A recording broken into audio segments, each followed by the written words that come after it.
The seller, they are in, how can I say?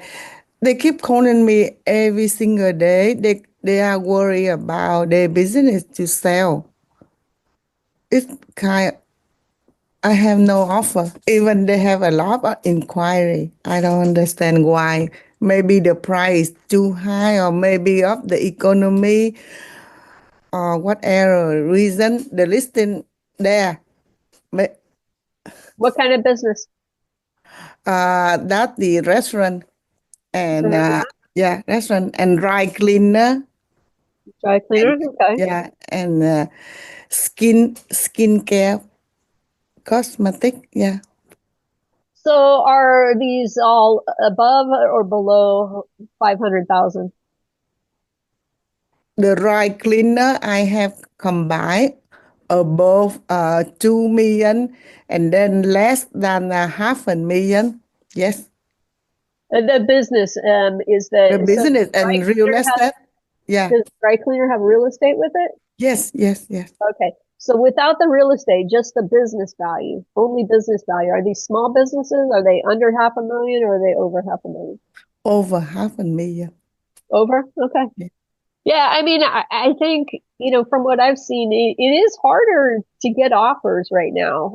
Yes. Yes. It's definitely harder to get offers. And what I'm finding is that, a lot of the people they're not wanting to make actual offers. They're wanting to submit non-binding LOIs with an exclusivity provision that'll lock the business for 90 to 120 days. Is like, Yeah. yeah, no. I mean, this is not, a $5 million business. So on these small businesses that are less than $500,000 or less than $1 million, it makes a lot more sense to go straight to a purchase agreement. In If you're in the state where you can. So in California we can, because we're a licensed state. In Montana, you're a non-licensed state, so you have to go through the LOI process. And I don't know, where you guys are, some of the others on the call, but in general, you know, if somebody is submitting a non-binding LOI and they want to tie up the business for 90 to 120 days with an exclusivity, what does that do in terms of your negotiations on the purchase agreement? Any thoughts?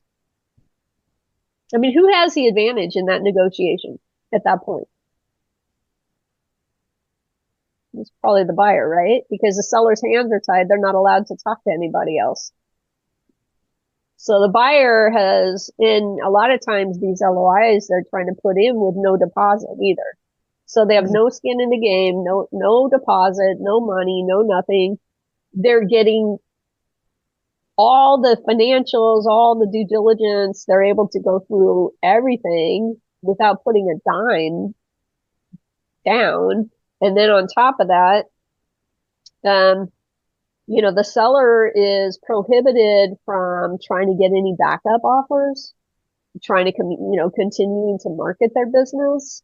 And so if the buyer ends up walking away from this non-binding LOI, it doesn't complete the deal for any reason, then the seller has just lost 3 to 4 months where they could have been continuing to communicate with other potential buyers and had somebody else that they were negotiating with simultaneously and, just pivot. I mean, so it's really interesting. Yeah, Robin. Ever say no? Do you ever say no to that? I Yeah. mean, I mean, I can't. So I have to go back to my seller, but I advise the sellers to say no. right. Absolutely. Okay. Yeah, because it was like, why? And then, and you get these people arguing and they say, well, I don't want to have to pay my attorney to review the purchase agreement. Like, well, I don't know what to tell you. I mean, we use a standard purchase agreement that's here in California, we use a standard purchase agreement that's put out by the California Association of Business Brokers. So it's really not that complicated. It's very balanced even between buyer and seller. And it's like, well, you can put in an LOI if you want to, but just take out your exclusivity provision, because unless you want to pay for it, I mean, there are alternatives, right? They can buy exclusivity with like a non-refundable deposit of some kind. Or they can make exclusivity super short. Let's say they just need a couple of weeks to figure out, to have a conversation with the landlord or something to see if the landlord's going to allow them to move forward. And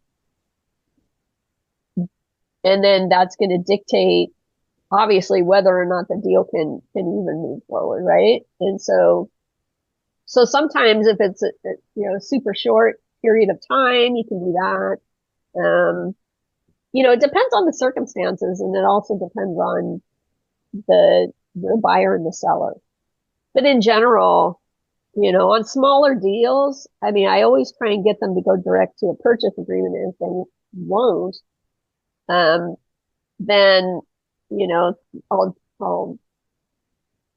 let them or discuss with the seller that they can do an LOI, but, without an exclusivity, because it's non-binding. It doesn't mean anything.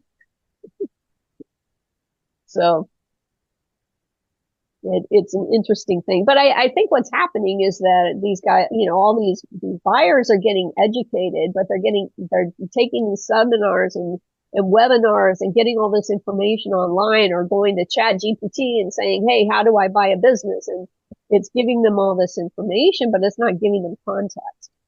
And so how you buy a $5 million business is different than how you buy a $500,000 business or a $200,000 business, right? And so it's interesting. I had a buyer recently who didn't like my process and said I was taking too long, or I was making things take too long, and that I was being the problem. I was the fly in the ointment. Because the seller agreed that there was going to be no exclusivity.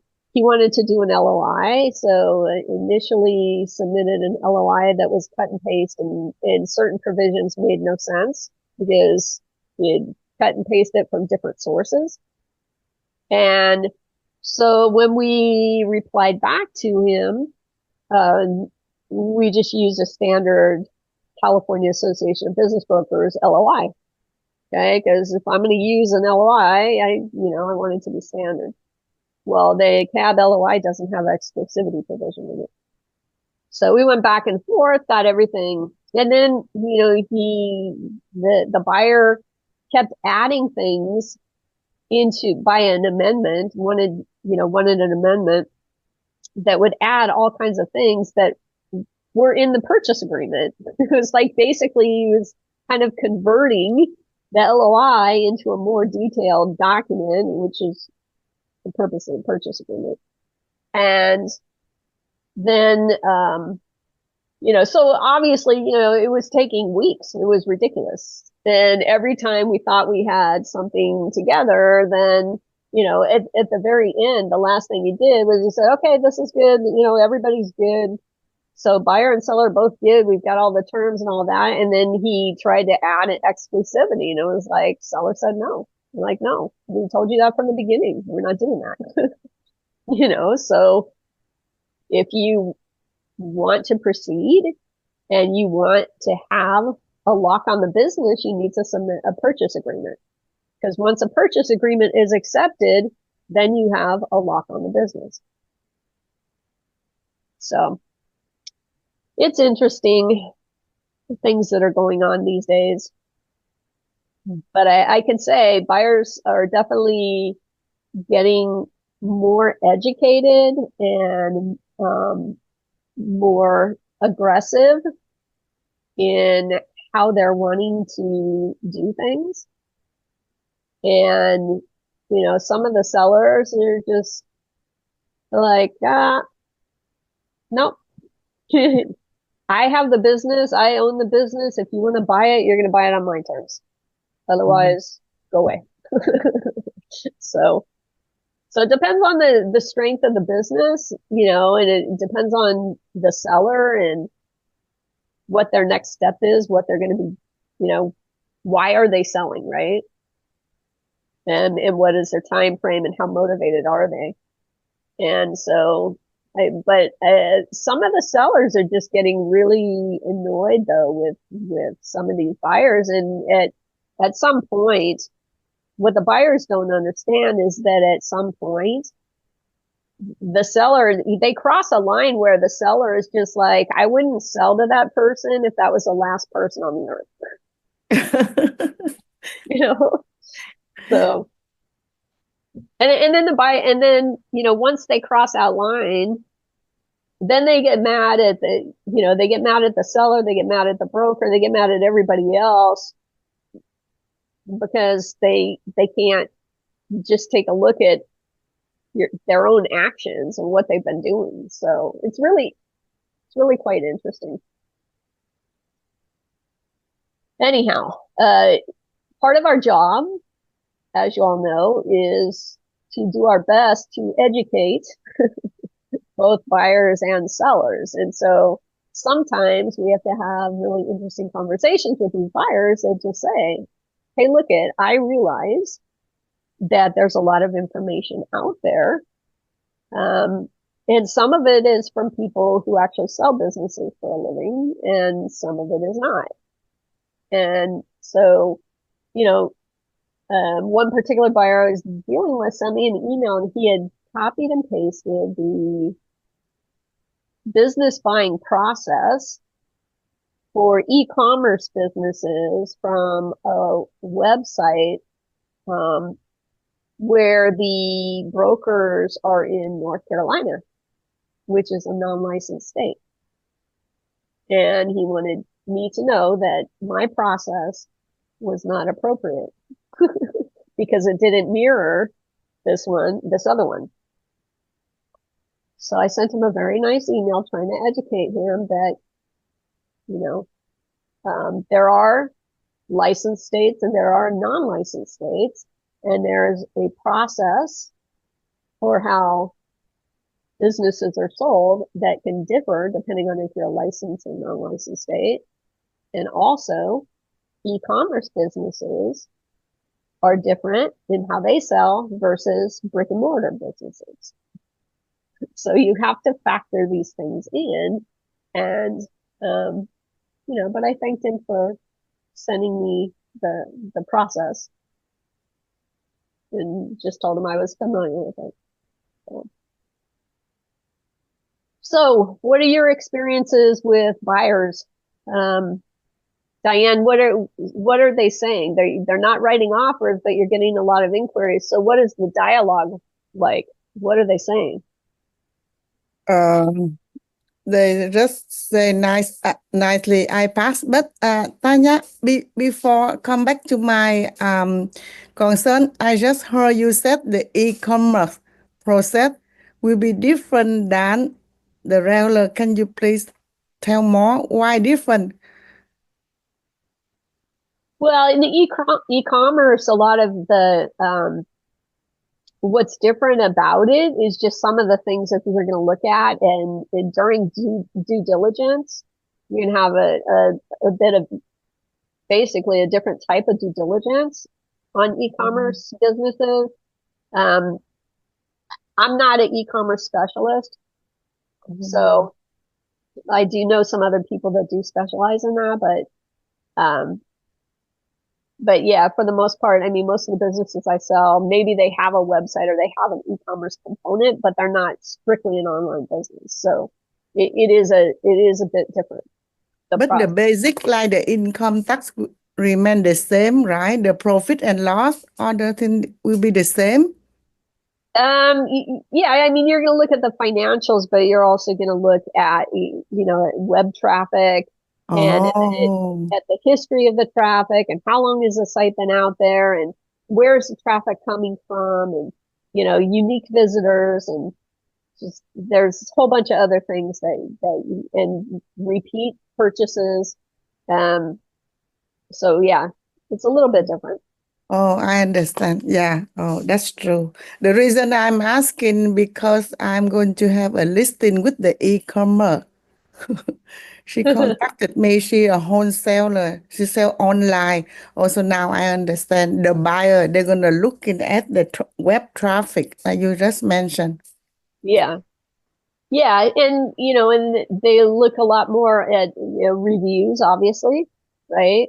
Because not all brick and mortar businesses have reviews. They might. I mean, Yes. a lot of restaurants have Yelp reviews and things like that. So, but e-commerce sites, there's, there's they're a lot heavier on the review side, things of that nature. So, Oh, I got it. just I got it. different things that Yeah. end up being researched. Also on e-commerce, you've got copyright laws and intellectual property, Oh, a little heavier research, due oh, diligence on the IP. yeah, that makes sense. Yeah, come back about my listing. I believe maybe the price, the owner overpriced, and I tried to explain to them, but they said no, they don't want to reduce the price. I think maybe that's the price. That's the only reason why many inquiry, but no offer. Yeah. Well, I mean, it could be, and sometimes it's difficult. Like, let's say when you first get the listing and you price it correctly, Yes, maybe you got the listing back in, let's say, for example, you got a listing in November, December of last year, you wouldn't have the full 2024 yet. And yes. then now we're finishing out first quarter of 2025. And so, and all the tax returns for corporations, were due or at least for S corporations, were due March 15th. So a lot of the businesses now have their 2024 tax returns done. So now you get those in, and let's say the business didn't do as well as you thought it was going to do in 2024.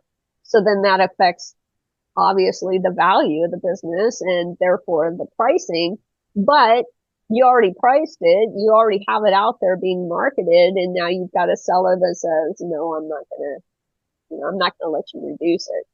Kind of sad. No, I yeah, mean, at the end of the day, all we can do is try and educate the sellers. And if they're not willing to budge, maybe something you can do is say, hey, look at, the numbers have changed, or, we're getting a lot of interest, but we're not getting, we're not getting any offers. So why don't we have a certified appraiser go ahead and do a valuation on the business? And then that way, we have something that we can show to buyers to say, hey, this is what a certified appraiser says. There's other ways to address it, yeah, but it goes back to how motivated is your seller to sell, you know, and what is their plan B? What are they intending to do next? What are they doing if they're not going into the shop every day?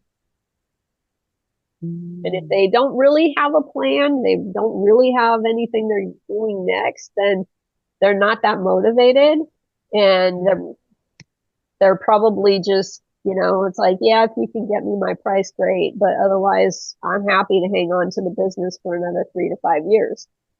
So, oh, and then you're just kind of spinning your wheels unless they can get their numbers up or something that'll justify the value and the pricing the way it's currently set. okay. Thank you.